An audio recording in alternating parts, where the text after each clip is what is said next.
Segunda Carta de Pedro, capítulo 1. Eu, Simão Pedro, servo e apóstolo de Jesus Cristo, escrevo esta carta a vocês que, por causa da bondade do nosso Deus e Salvador Jesus Cristo, receberam uma fé tão preciosa como a nossa. Que a graça e a paz estejam com vocês e aumentem cada vez mais, por meio do conhecimento que vocês têm de Deus e de Jesus, o nosso Senhor. O poder de Deus nos tem dado tudo o que precisamos para viver uma vida que agrada a Ele, por meio do conhecimento que temos daquele que nos chamou para tomar parte na sua própria glória e bondade. Desse modo, Ele nos tem dado os maravilhosos e preciosos dons que prometeu. Ele fez isso para que, por meio desses dons, nós escapássemos da imoralidade que os maus desejos trouxeram a este mundo e pudéssemos tomar parte na sua natureza divina. Por isso mesmo, façam todo o possível para juntar a bondade e a fé que vocês têm. À bondade, juntem o conhecimento, e ao conhecimento, o domínio próprio. Ao domínio próprio, juntem a perseverança, e à perseverança, a devoção a Deus. A essa devoção, juntem a amizade cristã, e à amizade cristã, juntem o amor. Pois são essas as qualidades que vocês precisam ter. Se vocês as tiverem e fizerem com que elas aumentem, serão cada vez mais ativos e produzirão muita coisa boa, como resultado do conhecimento que vocês têm do nosso Senhor Jesus Cristo. Mas quem não tem essas coisas é como um cego ou como alguém que enxerga pouco e que esqueceu que foi purificado dos seus pecados passados. Portanto, meus irmãos, procurem ficar cada vez mais firmes na certeza de que Deus os chamou e escolheu. Se vocês fizerem isso, jamais abandonarão a fé, e assim receberão todo o direito de entrar no reino eterno do nosso Senhor e Salvador Jesus Cristo. Por isso, farei sempre com que vocês lembrem dessas coisas, embora já as conheçam e estejam firmes na verdade que receberam. Penso que, enquanto eu viver, é justo que faça com que vocês lembrem dessas coisas, pois sei que logo terei de deixar este corpo mortal, como o nosso Senhor Jesus Cristo me disse claramente. Portanto, farei tudo o que puder para que depois da minha morte, vocês lembrem sempre dessas coisas. Nós não estávamos contando coisas inventadas quando anunciamos a vocês a vinda poderosa do nosso Senhor Jesus Cristo, pois com os nossos próprios olhos nós vimos a sua grandeza. Nós estávamos lá quando Deus, o Pai, lhe deu honra e glória. Ele ouviu a voz da suprema glória dizer: "Este é o meu filho querido, que me dá muita alegria." Nós mesmos ouvimos essa voz que veio do céu quando estávamos com o Senhor Jesus no Monte Sagrado. Assim temos mais confiança ainda na mensagem anunciada pelos profetas. Vocês fazem bem em prestar atenção nessa mensagem, pois ela é como uma luz que brilha em lugar escuro até que o dia amanheça e a luz da estrela da manhã brilhe no coração de vocês. Acima de tudo, porém, lembrem disto: ninguém pode explicar por si mesmo uma profecia das Escrituras Sagradas, pois nenhuma mensagem profética veio da vontade humana, mas as pessoas eram guiadas pelo Espírito Santo quando anunciavam a mensagem que vinha de Deus.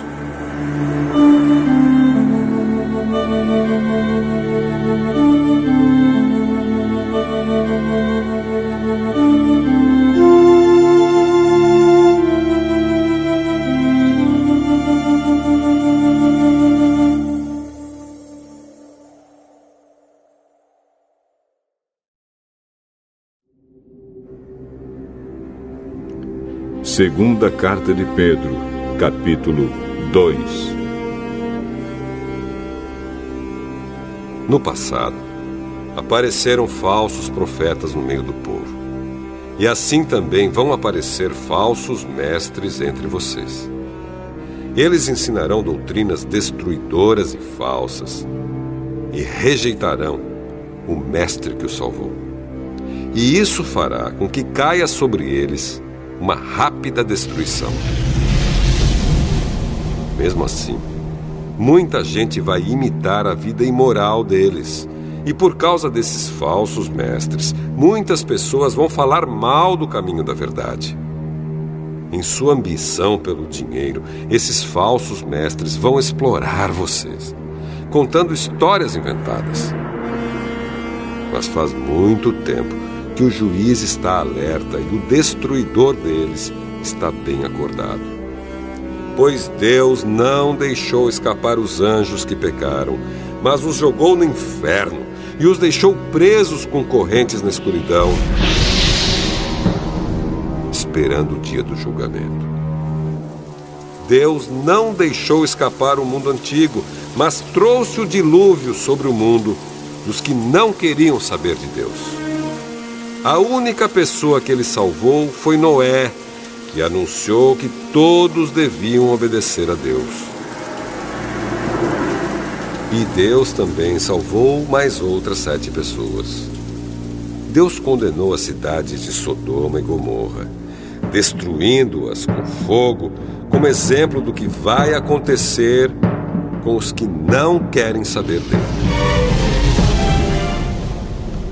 Ele salvou Ló, um homem bom, que estava aflito porque conhecia a vida daquela gente imoral.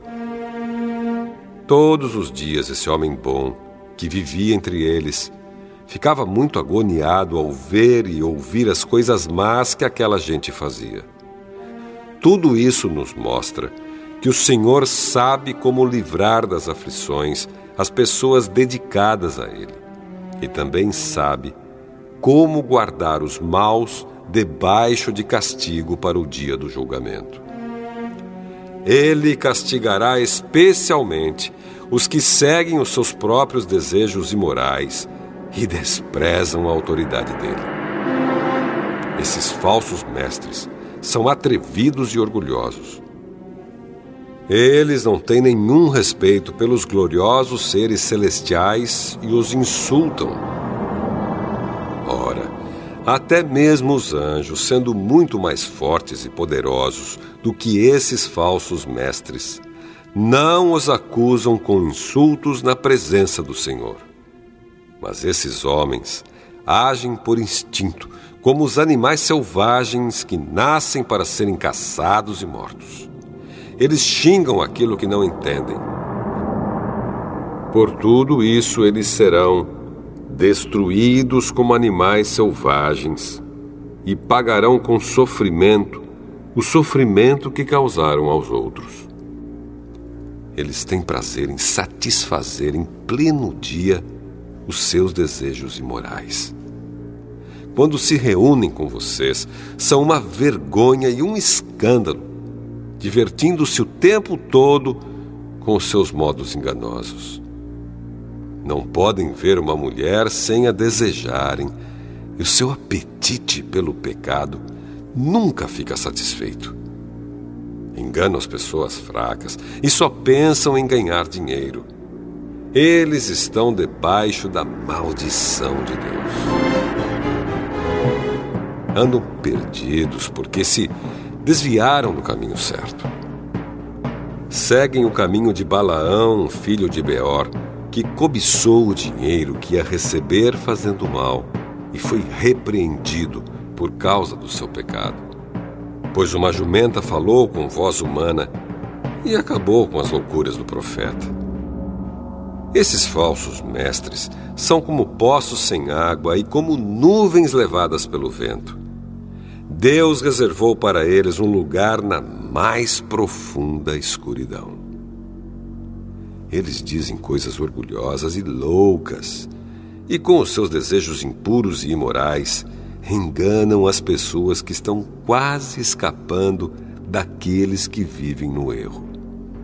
Prometem liberdade a essas pessoas, mas eles mesmos são escravos de hábitos imorais, pois cada pessoa é escrava daquilo que a domina. Portanto, aqueles que chegaram a conhecer o nosso Senhor e Salvador Jesus Cristo e que escaparam das imoralidades do mundo, mas depois foram agarrados e dominados por elas, ficam no fim em pior situação do que no começo. Pois teria sido muito melhor que eles nunca tivessem conhecido o caminho certo do que depois de o conhecerem, voltarem atrás e se afastarem do mandamento sagrado que receberam. O que aconteceu a essas pessoas prova que são verdadeiros estes ditados. O cachorro volta ao seu próprio vômito e a porca lavada volta a rolar na lama.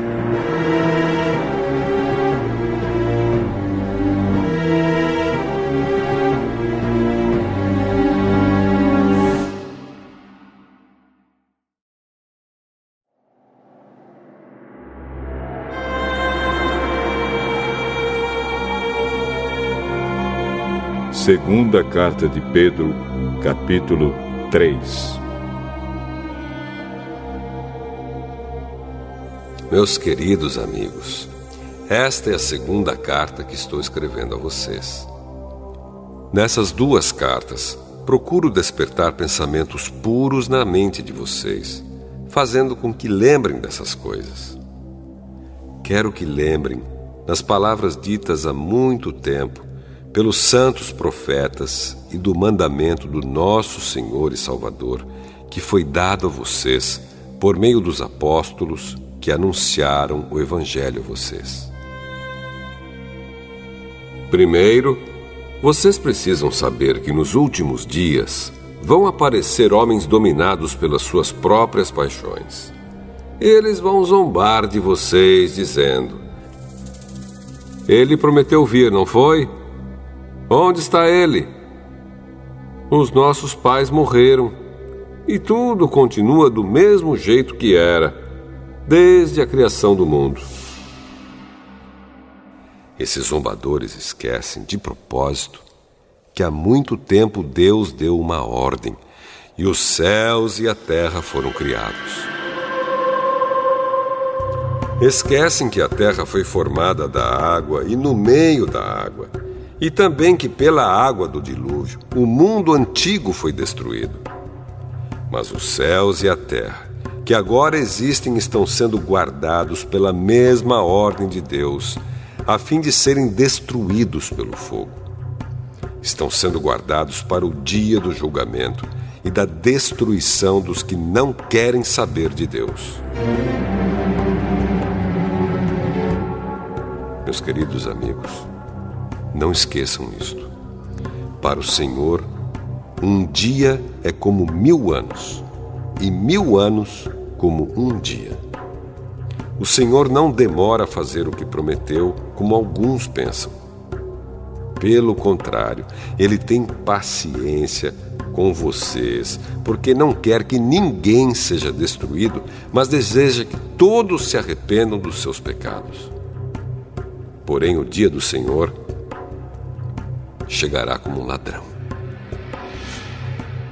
Naquele dia, os céus vão desaparecer com um barulho espantoso e tudo o que há no universo será queimado.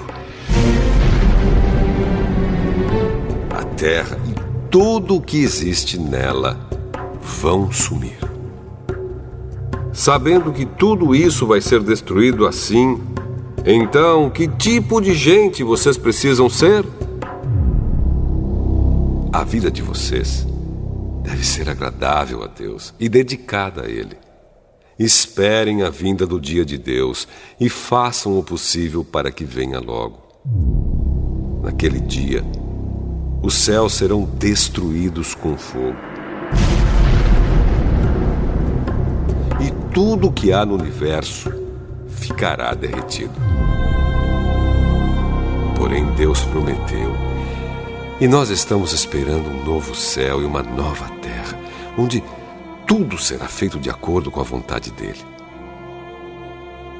Por isso, meus amigos, enquanto vocês esperam aquele dia, façam o possível para estar em paz com Deus, sem mancha e sem culpa diante dele. Lembrem que a paciência do nosso Senhor é uma oportunidade para vocês serem salvos. Pois o nosso querido irmão Paulo, com a sabedoria que Deus lhe deu, escreveu a vocês sobre esse assunto. E foi isso mesmo que ele disse em todas as suas cartas quando escreveu a respeito disso. Nas cartas dele, há algumas coisas difíceis de entender, que os ignorantes e os fracos na fé explicam de maneira errada, como fazem também com outras partes das Escrituras Sagradas. E assim, eles causam a sua própria destruição. Mas vocês, meus amigos, já sabem disso. Portanto, tomem cuidado para não serem levados pelos erros de pessoas imorais e para não caírem da sua posição segura.